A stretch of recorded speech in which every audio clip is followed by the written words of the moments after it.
Queremos, como igreja, trabalhar 3 grandes áreas aqui na Iba Viva. E na semana passada nós dissemos que nós queremos ser uma igreja que proclama a Cristo, porque acreditamos que sem Cristo é impossível a transformação da cidade.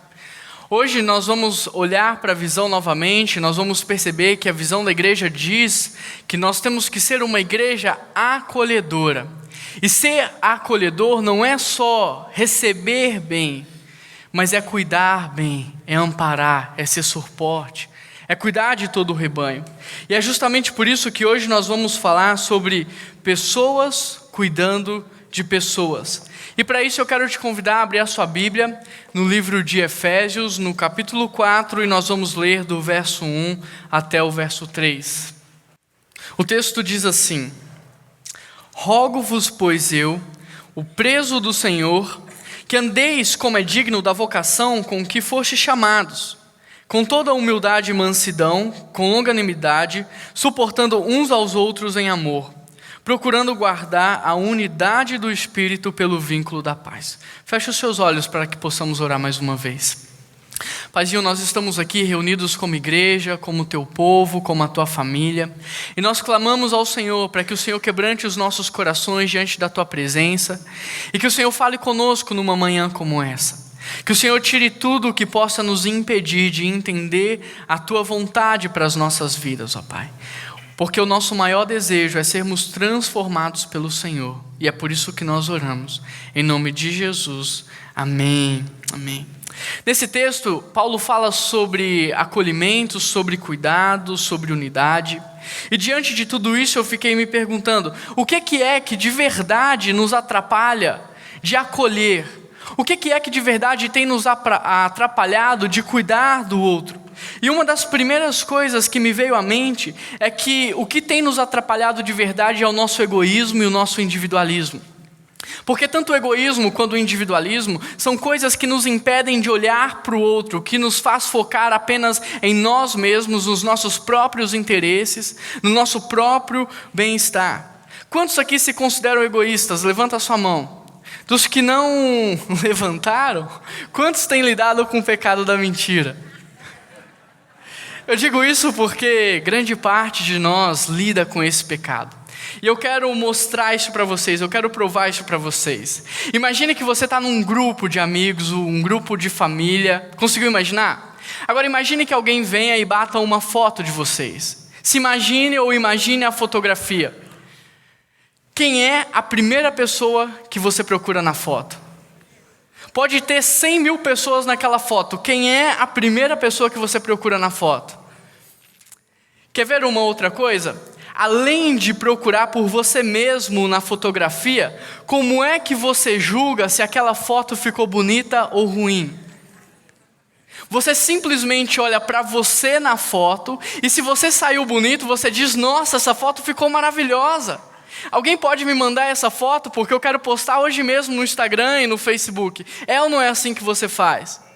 Agora, se você olha para a foto e se você não se saiu bem na foto, se o seu cabelo cobriu o seu rosto, se você não saiu do lado direitinho, você diz, nossa, que foto horrível. Não tem cabimento nessa foto. Vem aqui, vamos juntar todo mundo, vamos tirar outra foto para ver se essa foto melhora. É ou não é assim que você faz?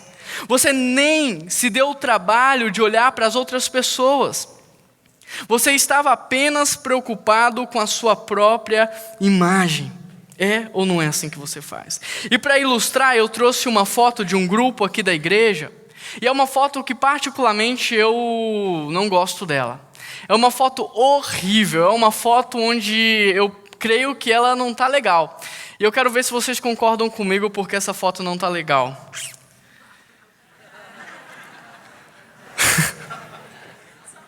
Sabe por que eu não gostei dessa foto? Sabe por que essa foto é horrível? Porque a minha testa está horrível nela, porque é a única coisa que aparece. Por causa disso, eu não gosto dessa foto. Mas deixando as brincadeiras de lado, eu penso que o egoísmo e o individualismo é algo tão sério, que ele nos faz pensar que tudo gira em torno de nós. Por exemplo, a igreja só é boa se ela me serve. O ministério de acolhimento, de recepção da igreja só é bom se ele me promove, se ele me faz ser conhecido. Os flanelinhas só são bons se eles guardam uma vaga para mim, principalmente num dia de chuva. O pastor da igreja só é o cara se ele dá mais atenção para mim do que para as outras pessoas. O louvor só é bom se ele atende o meu estilo musical. A mensagem só é boa se ela mexe comigo, se ela é capaz de prender a minha atenção, percebe? E por mais que a maior parte de vocês não tenha levantado a mão quando eu falei sobre o egoísmo, eu penso que esse é um pecado que muitos de nós, se não a maioria, tem lidado. Às vezes o egoísmo ele é tão forte dentro de nós que ele influencia até a forma como nós enxergamos a vida, a forma como nós enxergamos as pessoas e até mesmo a nossa leitura bíblica. Quer ver como a nossa leitura bíblica está completamente influenciada pelo egoísmo e pelo individualismo? Quando nós lemos um texto como esse, salvai-vos desta geração perversa, sabe qual é a primeira coisa que nos vem à mente? Eu tenho que me cuidar, eu tenho que me salvar, eu tenho que prestar atenção, porque senão eu vou me perder nesse mundo perverso, porque senão eu vou me perder no meio desse mundo contaminado. É ou não é isso que você interpreta ao ler um texto como esse? Só que salvai-vos não é você se salvar, salvai-vos é um salvando o outro, é um ajudando o outro, é um cuidando do outro. Sem santidade, ninguém verá o Senhor. Nós pensamos que precisamos ter uma vida santa para ver o Senhor, para enxergar o Senhor. Só que isso é meritocracia, é fazer por merecer. E Deus não trabalha com mérito, Deus trabalha com o quê? Com graça. Você viu o Senhor, e onde foi que você viu o Senhor? Você viu o Senhor em Jesus Cristo, na obra redentora dele na sua vida. Por isso você não busca a santidade para ver Deus, mas você busca a santidade para que as pessoas vejam Deus na sua vida. Percebe? Enchei-vos do Espírito Santo. Como é que você pensa que você vai ser cheio do Espírito Santo? Se você se trancar no seu quarto, se você ir para o deserto, para cima do monte, e orar, jejuar, orar, ler a Bíblia, jejuar, não é assim que você pensa que vai ser cheio do Espírito Santo? Mas o próximo versículo, o versículo 19, ele diz que nós vamos ser cheios do Espírito Santo quando nós vivermos Deus nos nossos relacionamentos. É todas as vezes que você se propõe a falar de Deus para alguém, é todas as vezes que você se propõe a cuidar de alguém, é cantando Deus, é salmodiando Deus, é quando você se dispõe a viver Deus na comunhão, que você é cheio do Espírito Santo dele. E por último, o último exemplo bíblico, é Efésios 4:2, que diz, suportando uns aos outros em amor. Eu sempre pensei que esse texto falava sobre aturar o outro, principalmente porque ele começa dizendo com humildade, com mansidão e com paciência.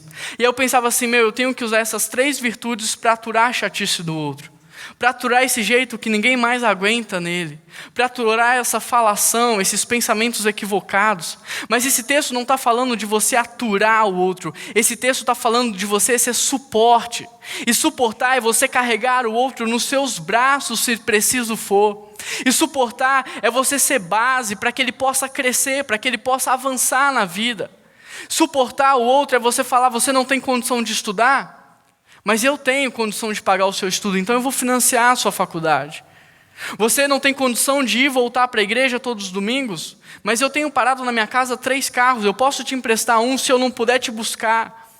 Isso é ser suporte. Olha, você está precisando de alguém que fique com você lá no hospital, eu vou ficar com você, eu vou fazer companhia para você.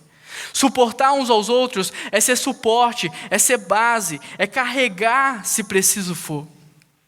Percebe como o individualismo e o egoísmo têm influenciado a nossa maneira de enxergar a vida? Percebe como tudo isso tem influenciado a nossa maneira de ler a Bíblia? E infelizmente a maneira como nós enxergamos a vida determina como nós iremos vivê-la. O que cremos determina como viveremos. Por exemplo, como é que eu vou acolher e cuidar do outro se eu não consigo nem prestar atenção nele? Como é que eu vou acolher e cuidar do outro se para mim ele não tem valor nenhum? Como é que eu vou acolher e cuidar do outro se eu não consigo tirar os olhos de mim mesmo para olhar para ele? Todas as atitudes de amor de Jesus foram precedidas do olhar dele. Como é que eu vou amar se eu não consigo parar de olhar para mim mesmo? Filipenses 2, verso 4 diz, cada um cuide não somente dos seus próprios interesses, mas também dos interesses dos outros. Outro fator que nos impede no acolhimento e no cuidado do rebanho é a autopiedade. E essa semana uma pessoa da nossa igreja postou no Facebook dizendo: uma pessoa que foi ferida vai ferir as outras. Uma pessoa que foi traída vai trair as outras. E ela continua dizendo: mas uma pessoa que foi alcançada por Deus e que sabe o valor disso, ela vai passar a sua vida inteira trabalhando para que outros também sejam alcançados. Uma pessoa que já experimentou o perdão de Deus, essa pessoa vai fazer de tudo para conseguir perdoar as outras.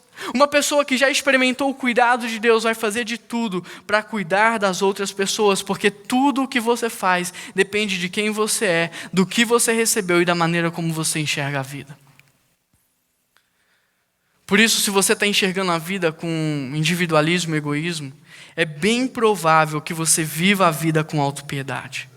Mas eu quero trazer o exemplo de Paulo para ilustrar. Paulo foi perseguido em Damasco, rejeitado em Jerusalém, esquecido em Tarso, apedrejado em Listra, açoitado em Filipos, escorraçado de Tessalônica, enxotado de Bereia, chamado de tagarela em Atenas e de impostor em Corinto, enfrentou o naufrágio, foi picado por cobra e apanhou por 3 vezes dos romanos. Paulo chega em Roma preso e algemado.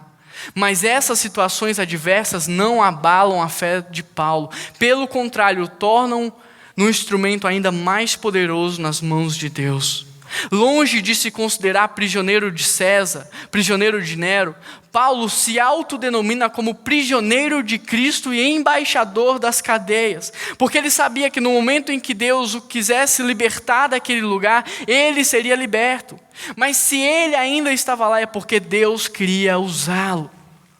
Paulo não se enxerga com autopiedade nem com autocomiseração, pelo contrário, ele vê nas suas prisões a oportunidade para abençoar pessoas. E na prisão Paulo evangeliza toda a guarda pretoriana. É na prisão que Paulo escreve muitas cartas, das quais você tem acesso na sua Bíblia. Cartas que têm influenciado milhares de vidas. Por isso eu tenho que te perguntar, como é que você tem enxergado a sua vida? Com autopiedade? Como é que você tem enxergado as pessoas? Como é que você tem se enxergado no meio de tudo isso? Eu pergunto isso porque a forma como nós enxergamos determina como vivemos. A forma como cremos e o que cremos determina como nós vivemos. Por isso é muito importante enxergar a Bíblia por uma perspectiva espiritual. Por isso é muito importante enxergar a vida, as pessoas, por uma perspectiva espiritual. Outro fator que tem nos atrapalhado muito é o interesse. Porque nós temos a tendência natural a acolher e cuidar somente daqueles que de alguma forma podem nos beneficiar. Nós temos a tendência natural de acolher e de cuidar somente daquelas pessoas que de alguma forma podem fazer algo para nos retribuir. E isso como igreja nos atrapalha muito, porque cada vez mais surge no nosso meio um grupo que carece muito da nossa ajuda, só que infelizmente eles já não têm muito mais para oferecer. Presta atenção no que diz esse texto que eu vou ler para vocês. Passei a vida pensando que as pessoas me amavam, mas hoje, já na velhice, eu chego à conclusão de que poucos me amaram de verdade. Digo isso porque já não tenho muito mais para oferecer. E a velhice é um tempo onde passa a utilidade e fica apenas o significado. E sabe quem é que nos ama de verdade? Aqueles que depois da nossa utilidade são capazes de descobrir o nosso significado. Aqueles que são capazes de acolher a nossa inutilidade sem deixar de lado o nosso significado. Como igreja nós estamos prontos para acolher as famílias funcionais.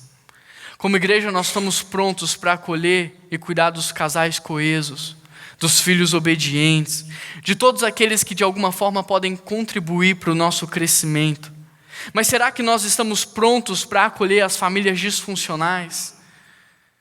Será que nós estamos prontos para acolher uma mãe que tem que ser mãe e pai? Será que nós estamos prontos para acolher 2 homens cuidando de uma criança? Será que nós estamos prontos para acolher os adúlteros, os homossexuais, os ateus, aqueles que também já não têm nada para nos oferecer? Será que nós estamos prontos para ser uma igreja acolhedora? Sabe por quê? Porque ser acolhedor é você escolher acolher quem você não precisa. Eu ia até colocar uma foto mais zoada para o André, mas nesse tempo de crise a gente não pode brincar muito com o emprego, então eu escolhi essa foto bem bonitinha para ele. Mas acolher é você escolher e de forma intencional cuidar de quem você não precisa.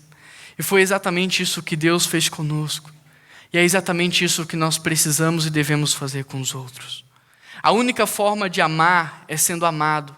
E é exatamente por isso que Deus nos amou primeiro. Veja o que diz Lucas, capítulo 14. Mas quando deres um banquete, convida os pobres, convida os aleijados, convida os mancos, convida os cegos, e você será bem-sucedido, e você será feliz, e você será bem-aventurado. Sabe por quê? Porque eles não têm como te retribuir, mas retribuído te será na ressurreição dos justos. O que esse texto está nos mostrando é que o alvo do nosso acolhimento deve ser principalmente aqueles que hoje são rejeitados da sociedade, aqueles que hoje são esquecidos no meio do povo, aqueles que não têm nada para te retribuir, aqueles que não têm mais como se defender. Porque o verdadeiro amor não vê a utilidade das pessoas, mas vê o seu significado. E para Deus todas as pessoas são especiais.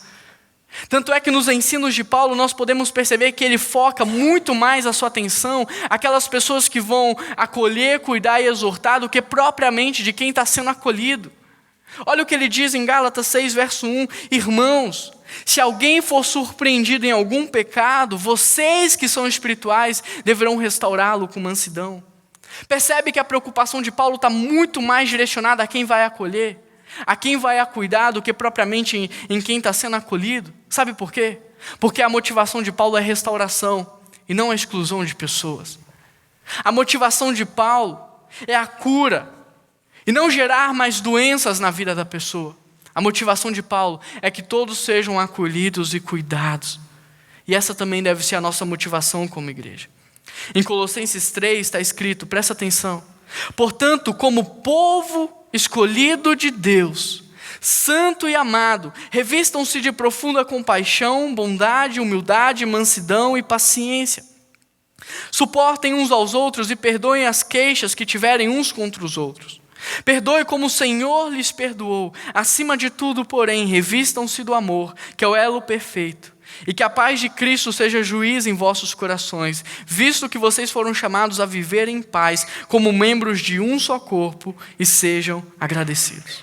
Se levarmos em consideração esses textos de Paulo, textos que nós comparamos nesse momento, nós perceberemos que Paulo ele traz algumas virtudes. E em primeiro lugar, Paulo ele fala de compaixão e de misericórdia. E misericórdia é você se lançar por inteiro na miséria do outro. Misericórdia é um profundo sentimento de preocupação e uma atitude quase que imediata de auxílio, de socorro. Ser compassivo é abrir os braços, é estender as mãos, é olhar para o outro. Em segundo lugar, Paulo fala de bondade. E ser bondoso é amar os outros como Deus te ama. Ser bondoso é você perdoar os outros como Deus tem te perdoado. Ser bondoso é você cuidar dos outros como Deus tem cuidado de você. É ser amigável, é ser ajudador, é suprir as necessidades das pessoas. Em terceiro lugar, Paulo fala de humildade. E humildade nesse texto tem o sentido de você pensar menos em você e mais no outro.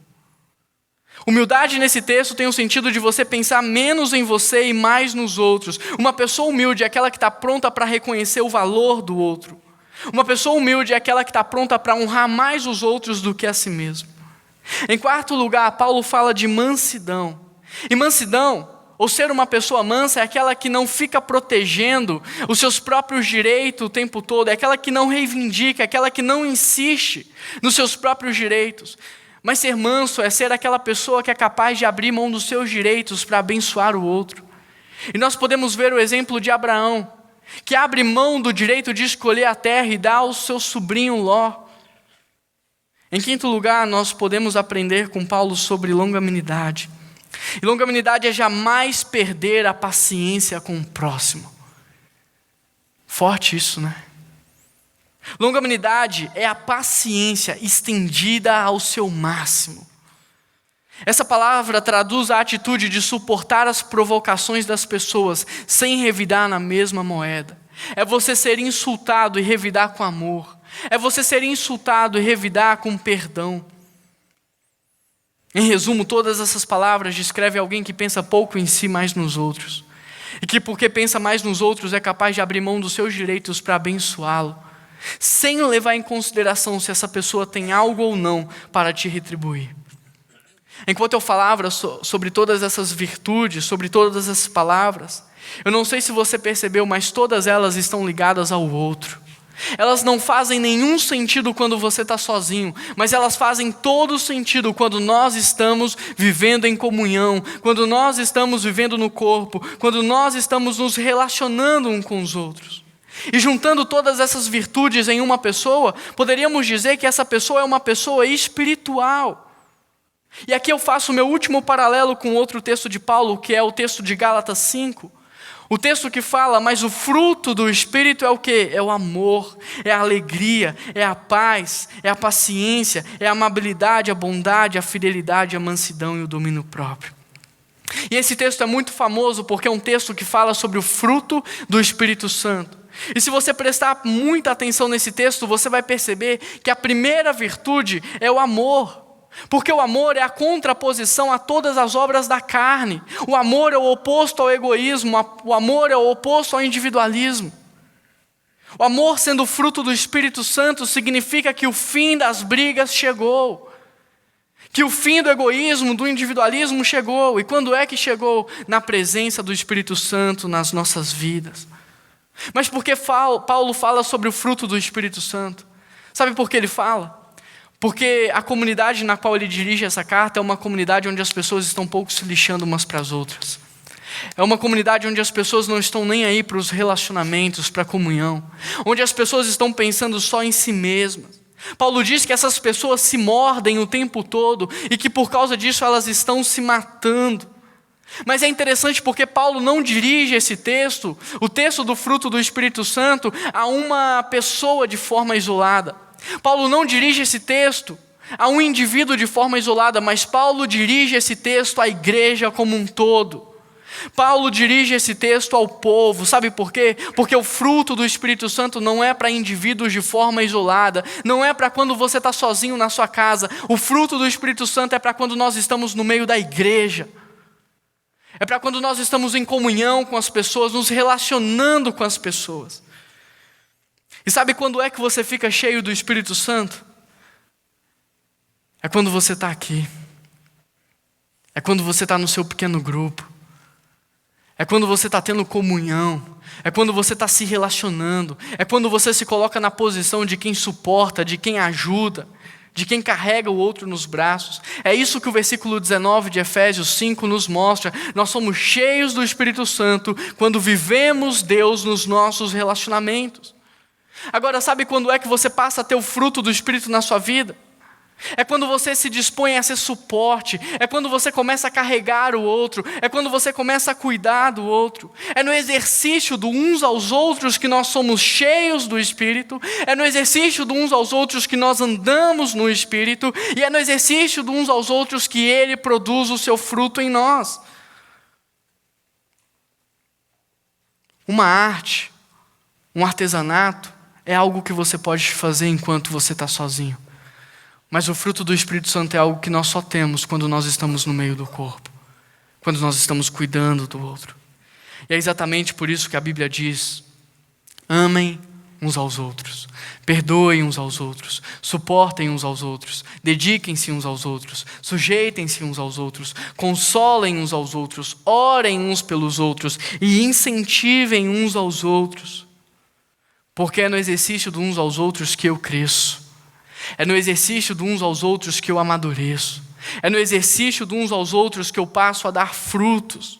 É no exercício de uns aos outros que eu começo a vencer os meus pecados. Que eu deixo a tristeza de lado e que eu encontro o propósito para a minha vida. Mas a pergunta que não quer calar é: por que devemos suportar uns aos outros? Por que devemos praticar uns aos outros? E eu penso que, em primeiro lugar, porque esse é o propósito eterno de Deus. O propósito eterno de Deus é relacionamento. Portanto, o que é pecado? Sabe o que é pecado? Pecado é tudo que quebra o seu relacionamento com Deus e tudo que quebra o seu relacionamento com o outro. Porque o propósito eterno de Deus é relacionamento. Deus só fez tudo o que fez para que nós pudéssemos desfrutar de relacionamentos. E é por isso que quando Adão estava sozinho, ele cria Eva. Já foi comprovado cientificamente o quanto o relacionamento é algo importante para nós. Aqueles que vivem sozinhos têm mais chances de adoecer, de ficar deprimidos, de experimentarem da depressão e até terem doenças graves, porque nós somos feitos para nos relacionarmos uns com os outros. Esse é o propósito eterno de Deus. Porque devemos praticar uns aos outros, porque em segundo lugar esse é o teu chamado. Olha o que Paulo diz: rogo-vos, pois eu, preso do Senhor, que andeis como é digno da vocação para a qual foste chamada. Que vocação? De suportar uns aos outros em amor e guardar a unidade.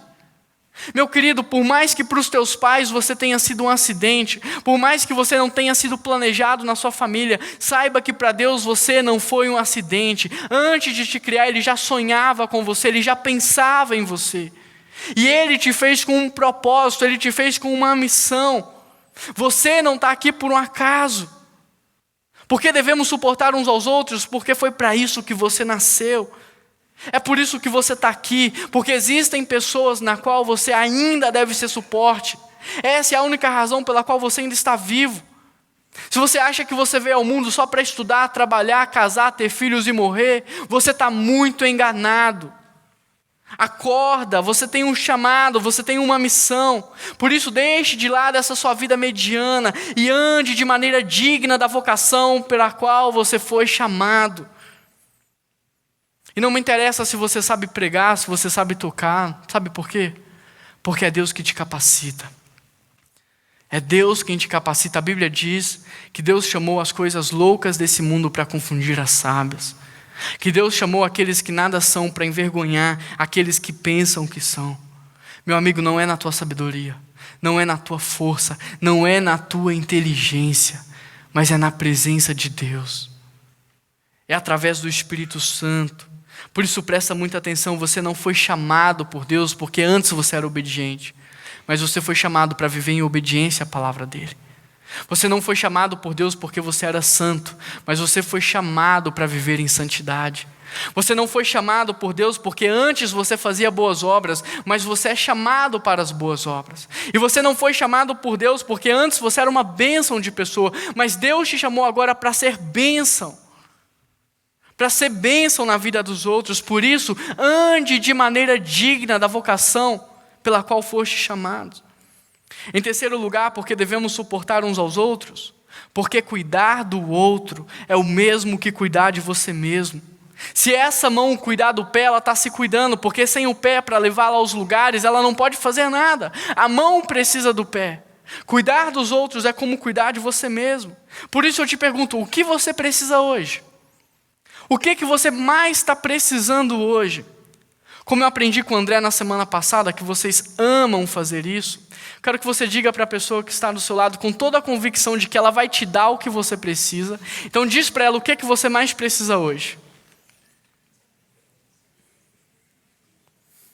O André estava certo, olha a alegria de vocês. Agora eu te faço o seguinte desafio. Presta atenção. Dê ao outro aquilo que você disse que mais precisava. Dê ao outro aquilo que você mais precisa, sabe por quê? Porque quando você cuida do outro, você está cuidando de você mesmo. Precisa receber uma visita? Faça uma visita. Está precisando ser cuidado? Experimente cuidar de alguém. Está precisando de um abraço? Abrace alguém. Está precisando de dinheiro? Dê um pouquinho de dinheiro para alguém, sabe por quê? Porque a Bíblia diz que quem dá alívio aos outros, alívio receberá. Cuidar dos outros é como cuidar de você mesmo. Elias estava triste, ele pensava que ele era a última pessoa. Ele pensava que ele estava sozinho vivendo aquele problema. E Deus olha para ele e diz, Elias, como você há outros. Por isso levanta daí e vai ajudar os outros. E é assim que Elias sai da tristeza. Como você está hoje, existem milhares de outras pessoas, passando pela mesma coisa, vivendo os mesmos problemas. Por isso, levanta a sua cabeça, saia do seu banco e vai ajudar essas pessoas, porque cuidar dos outros é o mesmo que cuidar de você mesmo. É desse jeito que você vai sair da tristeza. É desse jeito que você vai sair dessa fossa. É desse jeito que você vai ser cheio da presença de Deus. Porque cuidar dos outros é o mesmo que cuidar de você mesmo. Porque devemos suportar uns aos outros? Porque em quarto lugar, todas as pessoas têm valor para Deus. Em Lucas capítulo 15, Jesus está ensinando quando de repente uma multidão cerca ele. E ele começa a ser criticado porque no meio daquela multidão tem todo tipo de gente. Tem descrentes, tem pessoas que não tinham moral, tinham pessoas que eram rejeitadas pela sociedade. E Jesus começa a ser criticado porque está acolhendo aquelas pessoas.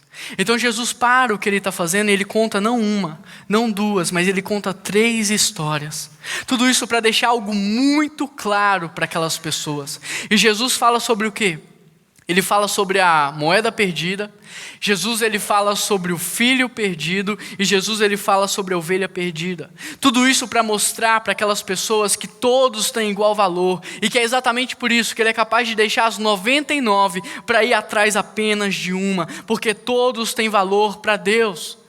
Lucas 15, verso 10 diz que quando um pecador se arrepende, há festa no céu, há alegria no céu, porque todos têm valor para Deus.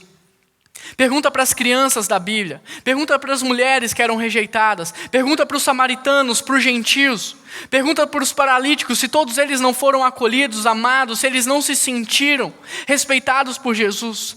E Jesus acolhia a todos, ele amava e cuidava de todos porque todos têm igual valor para ele. Não existe uma só pessoa que passa por você no seu dia que não mereça ser cuidada por Deus, como ele tem cuidado de você. Não existe uma só pessoa aqui nessa igreja que não mereça o cuidado de Deus da mesma forma que ele tem cuidado de você. Todas as pessoas são especiais para Deus. Porque devemos praticar uns aos outros? Porque em quinto lugar, o que Deus quer fazer em nós, ele também quer fazer através de nós. Você não é o final da ação de Deus, você é apenas um meio. Você não é o fim da bênção de Deus, você é apenas um canal para que essa bênção alcance outras pessoas. Deus não chamou Abraão para que ele fosse abençoado, mas para que ele fosse uma bênção a todas as famílias da terra. Dessa forma, Deus não te dá recursos para que você seja rico. Deus te dá recursos para que você possa ser generoso e cuidar de outras pessoas. Deus não te dá saúde para que você possa desperdiçá-la, mas Deus te dá saúde para você carregar nos braços aqueles que não têm. Deus não te dá conhecimento para que você possa ser um arrogante, mas Deus te dá conhecimento para você beneficiar a humanidade. Deus não te dá tempo para você jogar fora, mas Deus te dá tempo para você investir no reino de Deus. Sabe por quê? Porque o que Deus está fazendo em nós, Ele também quer fazer através de nós. No caminho de Emaús haviam 2 homens doentes, enfraquecidos na fé, 2 homens enfermos, e Jesus encontra com esses homens. Mas é interessante porque esses homens não reconhecem que aquele é Jesus Cristo. E Jesus percebe que aqueles homens estavam tristes, estavam doentes, e Jesus se propõe a curar aqueles homens. E sabe como é que Jesus faz isso? Ele pega o pão, ele dá graças e ele reparte. E a Bíblia diz que no momento em que o pão é repartido, os olhos daqueles homens se abrem e eles reconhecem que aquele é Jesus Cristo, que aquele é o Rei dos Reis, que aquele é o Senhor dos Senhores. É interessante porque na ceia Jesus também pega o pão, ele dá graças e ele reparte. E logo em seguida ele diz: fazei isso em memória de mim. O que é para fazer em memória dele? Comer o pão ou repartir o pão? O que é para fazer em memória dele? Consumir ou repartir? Porque a Bíblia diz que todas as vezes que nós fizermos isso, nós faríamos o nome dele ser lembrado. Ou seja, todas as vezes que as pessoas verem você repartindo a sua vida, elas verão Jesus Cristo em você, elas verão Deus na sua vida, e elas serão transformadas, e elas serão impactadas. Por isso eu tenho que te perguntar algo muito importante. O que você tem pedido para Deus, você tem pedido para comer, ou você tem pedido para repartir? O que você tem feito com as coisas que Deus tem te dado? Você tem consumido, ou você tem dividido? A Bíblia diz que o pão não é meu. E se o pão não é meu, o pão é de quem? Se o pão não é meu, o pão é de quem? É nosso. A Bíblia diz que o Pai não é meu. Se o Pai não é meu, o Pai é de quem? É nosso. A Bíblia diz que ninguém jamais viu a Deus. Agora, se nós amarmos uns aos outros, então Deus está em nós. Se amarmos uns aos outros, Deus está em nós. Se praticarmos os uns aos outros, então Deus está em nós. Como é que as pessoas saberão que você é um filho de Deus? É se você andar com a Bíblia debaixo do braço? É se você escrever uma mensagem cristã na sua camisa? É se você falar que é crente? Não. As pessoas saberão que você é um filho de Deus quando elas verem você repartindo a sua vida, repartindo o seu tempo, repartindo o seu conhecimento, repartindo os teus recursos, repartindo o eu sou para que assim nós sejamos, repartindo o eu tenho para que assim nós tenhamos. Porque da mesma forma que você conheceu a Deus através do corpo repartido de Jesus Cristo numa cruz, agora as pessoas conhecerão a Deus através da sua vida repartida. Porque o que Deus está fazendo em nós, Ele também quer fazer através de nós. Porque devemos suportar uns aos outros? Porque esse é o propósito eterno de Deus. Porque esse é o teu chamado. Porque cuidar dos outros é como cuidar de você mesmo. Porque todas as pessoas têm valor para Deus e porque tudo que Deus está fazendo na sua vida é porque Ele também quer fazer através de você. Até agora nós já falamos do que nos atrapalha de acolher e de cuidar, do que significa acolher e cuidar, do porquê temos que acolher e cuidar, e agora eu quero focar em como fazer isso, em como podemos acolher e cuidar dos outros. E essa é a definição da liderança da Iba Viva para cuidado. Cuidado é atenção especial na inclusão, discipulado, aconselhamento e suporte material. E em cima dessa visão de cuidado, eu quero dar algumas dicas para vocês. E a primeira dica que eu quero te dar é envolva-se. Sabe por quê? Recentemente, talvez 1 ano e meio atrás, uma pessoa me procurou ali na recepção e ela disse assim: olha, eu estou muito triste com a igreja, estou muito triste com a Iba Viva. Eu disse: por quê? E ela falou assim: porque eu tenho frequentado a Iba Viva há pouco tempo e eu precisei faltar 3 domingos e ninguém deu falta. Ninguém sentiu a minha falta. Então eu fiz 3 perguntas para ela. A primeira pergunta foi: que hora você chega na igreja? E ela disse: eu sempre chego uns minutinhos atrasado. Então eu pensei: ninguém viu ela entrar. A luz está apagada, as pessoas estão prestando atenção no culto, provavelmente ninguém viu ela entrar. A segunda pergunta que eu fiz para ela foi: que horas você vai embora? E ela disse: eu sempre vou embora alguns minutos antes do culto acabar, porque eu tenho que preparar o almoço lá em casa. Então eu pensei: puxa, ninguém viu ela entrar, ninguém viu ela sair. A terceira pergunta foi: você participa de um pequeno grupo? E ela disse: não, ainda não tive tempo para procurar um pequeno grupo. Então eu falei: olha, não tem como ser lembrado aqueles que não se deixam ser conhecidos. Não tem como você ser lembrado se você não se abre para ser conhecido por nós. Eu já disse isso algumas vezes, eu vou repetir. É muito difícil você conhecer a Iba Viva só frequentando ela no domingo. É muito difícil você ser parte da Iba Viva só frequentando a igreja de domingo. Sabe por quê? Porque a Iba Viva de verdade acontece todos os dias da semana.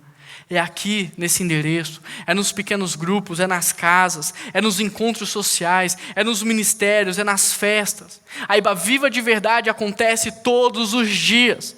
Literalmente, se você vier aqui a Iba Viva de segunda a sexta, você vai ver a Iba Viva acontecendo. Se você for nas casas das pessoas todos os dias, você vai ver a Iba Viva acontecendo. Se você for nos pequenos grupos, você vai ver a Iba Viva acontecendo. A igreja tem muitos ministérios e todos eles estão prontos para te receber, para cuidar de você e para te ajudar a servir a Deus. Nós temos os pequenos grupos, que é um lugar onde você vai ser acolhido, discipulado, estudar a Bíblia, vai conhecer pessoas, vai fazer amigos para a vida toda. É um lugar onde você vai ser amparado quando você não estiver bem. É um lugar onde você vai perder o emprego e as pessoas vão te ajudar a se recolocar no mercado de trabalho. Para os que participam do pequeno grupo, é verdade ou não é? É verdade ou não é? Como igreja nós temos o Celebrando a Recuperação, que é um lugar que vai te ajudar a se libertar de vícios, de pecados, de dependência, de codependência. É um lugar onde as pessoas vão caminhar com você. É um lugar onde você pode se abrir. É um lugar seguro para você. Nós temos os encontros de oração, um lugar onde você vai aprender a orar e onde você vai praticar de verdade a oração. Nós temos o MOPS, que é um ministério voltado para mães com filhos pequenos, para ser suporte, para te ajudar, para te carregar. Nós temos o Ministério de Famílias, que cuida das suas finanças, que te ajuda a administrar de maneira sábia os recursos que Deus tem confiado a você, que ajuda você no seu casamento, o Casados para Sempre, o curso de noivos, o Ministério de Paz para toda a vida. Como igreja, nós temos ministérios que estão prontos para te acolher, mas você precisa permitir-se ser conhecido, você precisa se envolver. Nós temos a nova geração da nossa igreja, líderes qualificados para cuidar de todas as fases, eventos, programações. Agora mesmo está acontecendo o nosso acampamento de juventude, mas você precisa se abrir para tudo isso. Nós temos a recepção, os flanelinhas, nós temos uma ONG aqui, um projeto social. Lugar para você se envolver tem, sabe por quê? Porque aqui nós somos uma grande família. A Ibaviva é uma grande família, e uma família sempre tem espaço para receber as pessoas. Uma família sempre tem espaço para andar junto com as pessoas, para ajudar as pessoas a servir a Deus. Agora, como é que você vai participar de tudo isso se você não se permite ser conhecido? Como é que você vai participar de tudo isso se você se limita a só frequentar os cultos de domingo? Se você só chega atrasado, se você sai antes do culto acabar, se você não conversa com ninguém, se você não procura um pequeno grupo, como é que você vai fazer parte disso? Inclusive, o Natal está chegando. O Natal está chegando e nós estamos recrutando o maior número de voluntários da história da Ibaviva, porque queremos fazer um dos maiores e melhores eventos para a cidade. A pergunta que eu te faço é: você vai ficar fora disso? Você vai ficar de fora disso? Natal é um sinal histórico do reino de Deus, porque é o momento em que Cristo nasce, e onde Cristo nasce, Ele impacta, Ele transforma, Ele renova. Por isso cremos firmemente que este ano Natal irá impactar a nossa cidade, porque nós iremos proclamar Cristo. Você vai ficar de fora disso? A segunda dica que eu tenho para te dar é: visite. Quantos aqui gostam de receber visita? Levanta sua mão se você gosta de receber visita. Lembra que eu disse: dê aos outros aquilo que você mais precisa? Então, para todos vocês que levantaram a mão, eu tenho uma palavra: visitem uns aos outros. Mas eu queria falar de visitação e eu queria olhar um pouco para a Bíblia, porque muitas vezes a nossa visão de limitação ela é limitada. No hebraico, a visitação significa prestar atenção, lembrar, observar e procurar com a intenção de fazer algo. No grego, a palavra visitação significa olhar com cuidado, olhar a fim de ajudar. E na Bíblia, sempre que Deus visitou o seu povo, Ele tinha como motivação algo para fazer no meio deles. Êxodo 32, 34 diz que Deus visita o seu povo para punir o seu pecado. Gênesis 21, verso 1 diz que Deus visita Sara para abençoá-la com um filho. Ruth, capítulo 1, verso 6, diz que Deus visita o seu povo para prover os recursos. Com base nisso, nós temos 3 grandes ideias para a visitação. E a primeira delas é você prestar atenção. É você olhar com cuidado. É você sentir falta de alguém no nosso meio. É você perceber a carência de alguém. É você perceber que algo está errado. Então, em segundo lugar, você faz um contato. Você não se omite. Você não terceiriza isso para alguém, mas você que percebeu, você faz um contato. E em terceiro lugar, você supre as necessidades. Você caminha junto. Você ajuda a reparar os erros. A prática da visitação, ela precisa ser intencional. E eu desafio vocês como igreja a praticarem essa estratégia. Porque sozinhos, nós pastores da Ibaviva, nunca conseguiremos visitar todos vocês. Mas se uns começarem a visitar os outros, então todos serão bem cuidados. E a terceira e a última dica é o discipulado. O discipulado é muito mais do que sala de aula. Discipulado é muito mais do que um ensino sistemático da palavra de Deus. Discipulado é transferência de vida, é andar junto, é viver junto, é caminhar junto. É eu trazer você para a minha vida e deixá-lo ver como é que eu trato a minha esposa, e deixá-lo ver como é que eu educo os meus filhos, e deixá-lo ver como é que eu pago as minhas contas, como é o meu relacionamento com Deus, como eu estudo a palavra. Discipulado é eu mostrar para você de forma prática o que Deus está fazendo na minha vida e que, portanto, Ele também pode fazer na sua. Foi isso que Jesus Cristo fez com seus discípulos. Esse era o relacionamento de Jesus com seus discípulos. Em João 17, texto que está sendo divulgado aí para vocês, Jesus nos ensina 11 princípios acerca do discipulado. E quando eu comecei a fazer essa mensagem, eu percebi que só esse ponto do discipulado daria uma outra mensagem. Por isso eu não vou falar os 11 princípios, vou citar apenas alguns que eu selecionei aqui. E também não vou investir tempo explicando, mas apenas citando por causa do nosso horário. E o texto começa dizendo assim, esse texto é Jesus orando ao Pai. E a oração de Jesus é: eu revelei teu nome aos que do mundo me deste. Ou seja, o bom discipulador é aquele que revela o nome de Deus o tempo todo para os seus discípulos. E o texto continua dizendo no verso 6, e eles eram teus. Ou seja, o bom discipulador é aquele que sabe que os discípulos são de Deus. E que por causa disso, ele não leva os discípulos a depender dele emocionalmente, mas ele leva os discípulos a dependerem única e exclusivamente do Senhor. E o texto continua dizendo, eles têm guardado a tua palavra. O bom discipulador é aquele que ensina os seus discípulos a guardar a palavra de Deus no seu coração. Agora, eles sabem que tudo vem de ti. O bom discipulador não tenta impressionar os seus discípulos, não tenta mostrar que eles estão acima, não. O bom discipulador é aquele que diz, tudo vem do Pai. É por isso que Jesus disse para os discípulos, vocês podem fazer obras ainda maiores. E é por isso que eles não se espantam, porque eles sabem que tudo vem do Pai, que tudo vem do Pai. E o texto no verso 9 diz, eu rogo por eles. O bom discipulador é aquele que ora pelos seus discípulos, é aquele que coloca na sua agenda de oração, interceder pelos seus discípulos. E o último princípio que eu escolhi, é que em favor deles eu me santifico.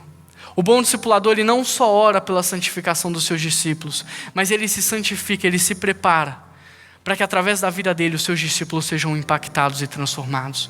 Porque o maior ensino é o exemplo. Porque o maior ensino é o exemplo. E para finalizar minha mensagem, eu quero ensinar para vocês uma fórmula. Uma fórmula muito legal para a gente impactar e transformar vidas. Uma fórmula muito legal para a gente fazer a diferença. E a fórmula é AP mais PI é igual VD. AP significa alta potência. E alta potência é quando você está cheio de Deus, cheio do Espírito Santo. Alta potência é quando você passa a viver o fruto do Espírito Santo na sua vida. É quando você conhece a palavra de Deus. É quando você tem intimidade com Ele. É quando o seu coração está cheio de Deus. João 15 diz, se vocês estiverem ligados a mim, vocês darão muitos frutos. Agora sem mim nada os podeis fazer. Alta potência é quando você tem vida com Deus. É quando você está ligado a Ele. E que por causa disso você passa a dar muitos frutos. E a Bíblia diz que nós precisamos ser a luz do mundo e o sal da terra.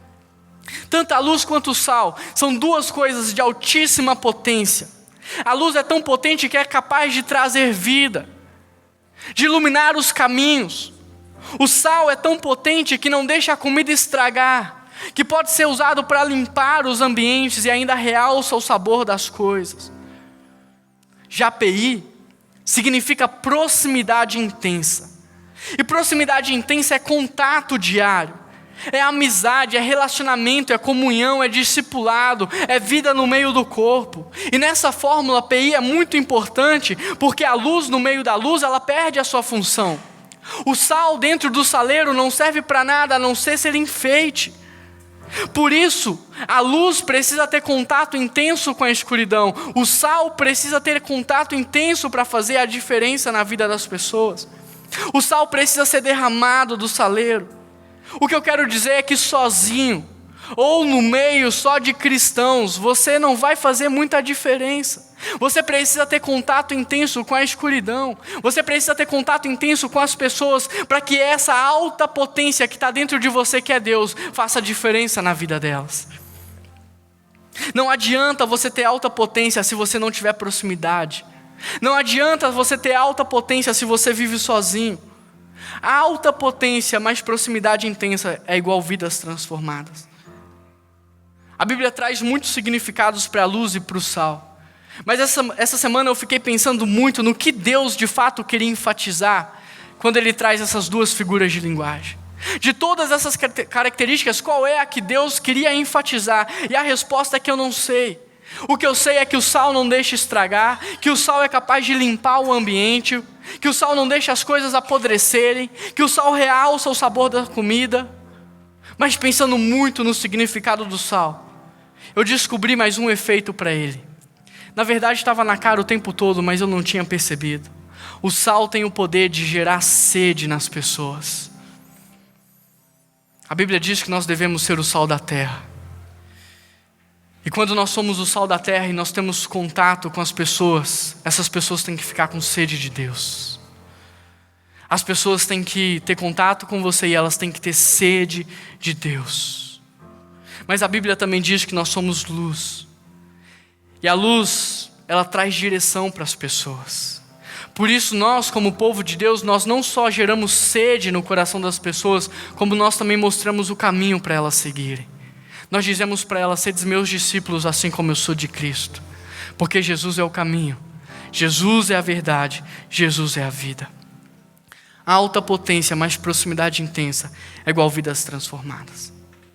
Essa é a visão da nossa igreja. Essa é a visão da nossa igreja. Presta bastante atenção no que ela diz. Guarda essa visão no seu coração, sabe por quê? Porque as paredes dessa igreja não podem fazer nada para que isso aconteça.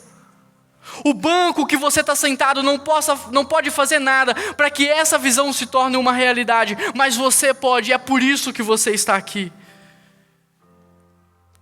Você está com a gente nessa? Para transformar Vinhedo e região, para proclamar Cristo, para ser uma igreja acolhedora que forme discípulos autênticos de Cristo. Você está com a gente nessa? Você está com a gente nessa? Se coloque de pé, vamos orar.